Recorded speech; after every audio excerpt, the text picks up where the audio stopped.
Thank you very much for that, Mary. That was very nice. It was a little long. Wow. So, well, thank you for having me here. It's been a great day. I've enjoyed listening to all of the speakers. I am not a good public speaker, so I'm going to do like the Reverend said this morning. Breathe. They are really nervous in front of people. So I put some pamphlets there at the end of your row. Feel free to grab one. I didn't do a PowerPoint presentation because I wanted you to have something in paper to take home with you. So my message today might not be necessarily for you, but it might be for your neighbor, your coworker, a child. You have a kid. I constantly am counseling my middle daughter, 24, on her finances. So tying in today what we've talked about, leadership, Ms. Rhonda had talked about 7 qualities of leadership. We know that to make a great leader, honesty, integrity, what good bosses do, they really listen to you, they're innovative, but something that also is really important is having the financial capacity in budgeting. Like, you can't run a business or a household if you don't know how to budget properly. And you're really never going to learn your full potential as your leader, as a leader in the workplace, maybe an employee, as a leader of your household. If you're a mom and you're teaching your kids, you're not going to learn that full potential until you really have some pretty good financial principles in place. So easier said than done. I just wanted to say a couple good leaders, that are prominent have come out and they say that they don't like to make small decisions. So we make small decisions every single day, tough decisions. But like Mark Zuckerberg, President Obama, they wore the same clothes, not the same exact clothes, but the same wardrobe every day. They don't want to worry about, what suit to wear, I always put my clothes together the night before, and I usually have 2 choices because I'm never comfortable in something. I pick something, I'm like, oh, I'm not comfortable, I gotta change that out. So when you think about that, they don't want to worry about these small little decisions, even as much as what to wear. So can you imagine trying to be a leader and worrying about, how am I gonna make that mortgage payment? How am I going, having these financial burdens on you? So we're gonna kind of talk a little bit about that. So the first thing is our spending habits. You have to get really honest with yourself and sit down and figure out, what are my spending habits? Where do I waste money? Are these small expenditures really fulfilling my financial goal? Are they getting me to what I want in life, which maybe that Mercedes that we heard about earlier, that might be your goal in life, which is great, that's awesome. But what if your goal in life is to go ahead and retire at 63? And you're not, able to do that until you're 73 then, because you didn't plan for that. So really, you get really personal with yourself, and unfortunately I get really personal with a lot of my clients when I sit down with them and we go through their bank statements for the last 3 months, and I'm like, okay, what is this? What is this? Well, do you realize that you're spending an average of $90 a month on NSF fees? Do you know what that $90 a month would have done in an IRA?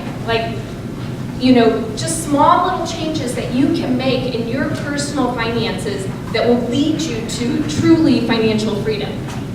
When you have financial freedom, let me say this too, you're less likely to experience burnout because you're not going to work to make money to pay that credit card bill. You're going to work to make money for yourself, to invest in your house, to have that house when you're ready to retire, to invest in your retirement account, to put money in savings and be able to take that vacation that you want to take, because that's fulfilling, right? Getting to spend time with your family and having time off, that's very fulfilling. Well, if you can't take that time off or have that vacation because you have to work to make those credit card bills, that's not very fulfilling. You're going to hit that burnout. That's part of that stress, working too much and then overextending yourself. It's no fun. It's not a fun way to live.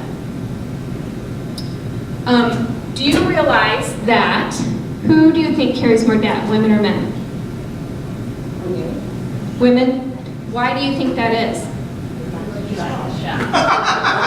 Well, we do cost more. I mean, We have things that men don't have. We have hair.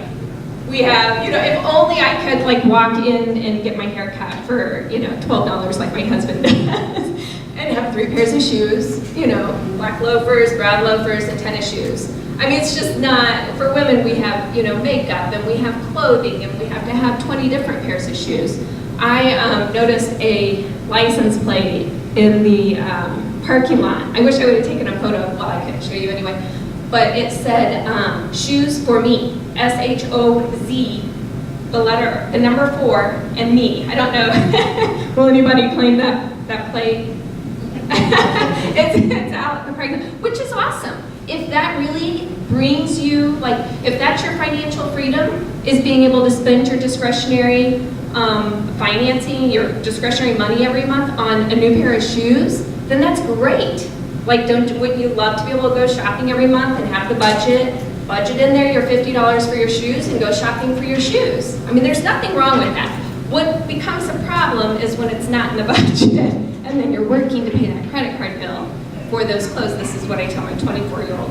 You're working to pay that credit card bill for clothes that you bought 3 years ago. How does that make you feel? And then I break everything down. I break it down to an hourly amount. Like, do you realize that you just bought those new shoes, or you bought that jacket, or whatever it is? She buys a lot. She didn't learn that from me. That it's now going to take you 4.5 hours of work just to pay for that. I mean, when you start breaking out how much you spend, like, oh, a whole hour goes to buy your lunch from McDonald's today. Why would you spend that money on that? Pack your lunch. I have shown her like some really great ways to meal plan, to make one meal for $20 that can be broken up into 4 to 5 small meals, whether it's lunch or dinner. She loves it. It's working really well for her. Anyway, yes, women carry the highest amount of debt. The highest amount of debt in our country is student loans. We carry the most student loans. So not only do women carry the most student loans at the age of 20, in their 20s, they carry it into their 30s. They carry it into their 40s. They even carry it into their 50s. So when you think about that, why would a woman carry more student loan debt than a man? And why do they still have it when they're in their 40s and men were able to pay theirs off in their 30s? They make more money. They make more money. There's a huge wage gap in our country, which is close, it's getting closer to closing, but that's the truth. They make more money. They can apply more money to get rid of those.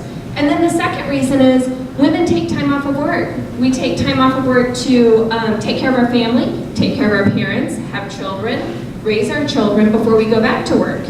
So there's some great ways, though, that you can, even when you're a stay-at-home mom and you're at home, if you were to clip coupons, let's say, like I'm a big, huge coupon clipper, and it drives my husband, actually he kind of likes it, but it does drive him a little crazy because I'm like, okay, I need you to run to the store, and here's what I need, and here's what I need, and here's my coupons.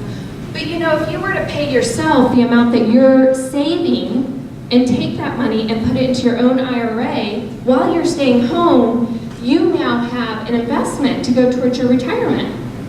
And if you do that over 10 years, it's astounding the amount of money that you can end up with. It's really shocking. You might not think $10 a week is going to add up, but $10 a week will add up. So that leads me to what we're going to kind of talk about really quickly. We're not going to go through this whole pamphlet, but credit. That's where everybody else wants to take a deep breath. Nobody wants to talk about credit.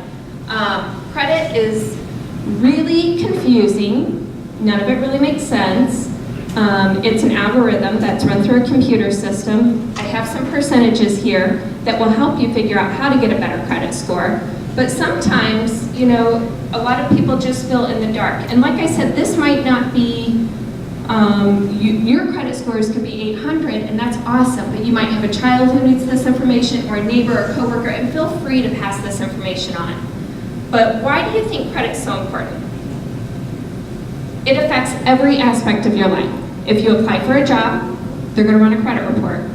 If you if your job is outsourced, and you decide that you want to go back to school and maybe get some type of certification or a program, maybe a 12-month or an 18-month program, you may need a student loan.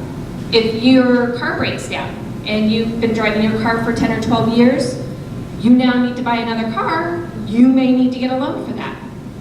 If you decide to follow your dream and start your own business, you're going to have to go to a bank and apply for a loan, not through the SBA directly, I just learned. But at that point, they're going to run your credit.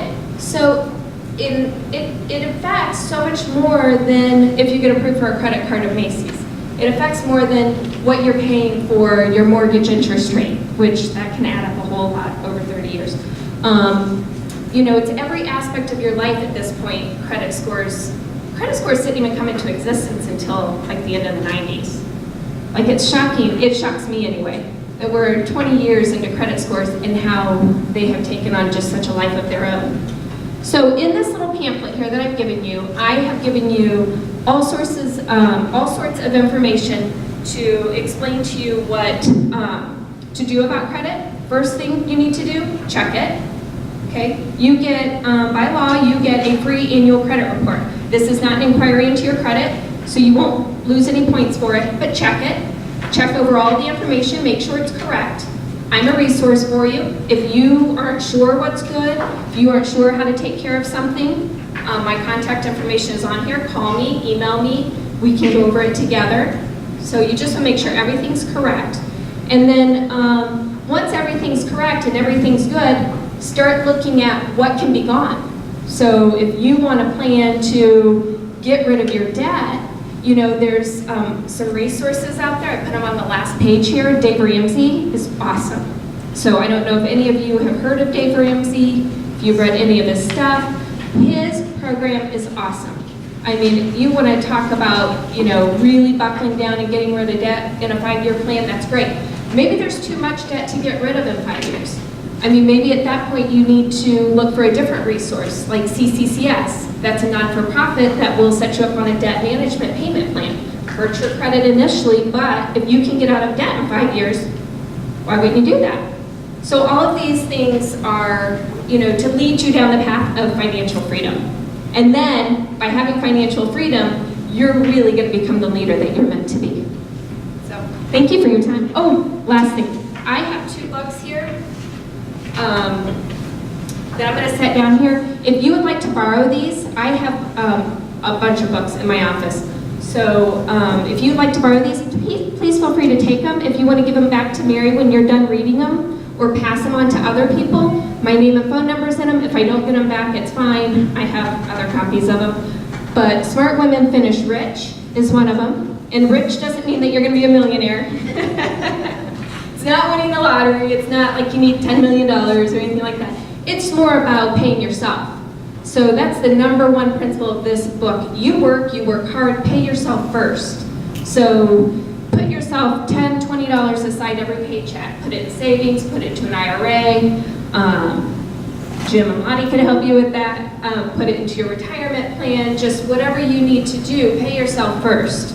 The second one I have is Women and Money. And this is really, really good about digging deep into your spending habits. Why do you spend the way you do? Why do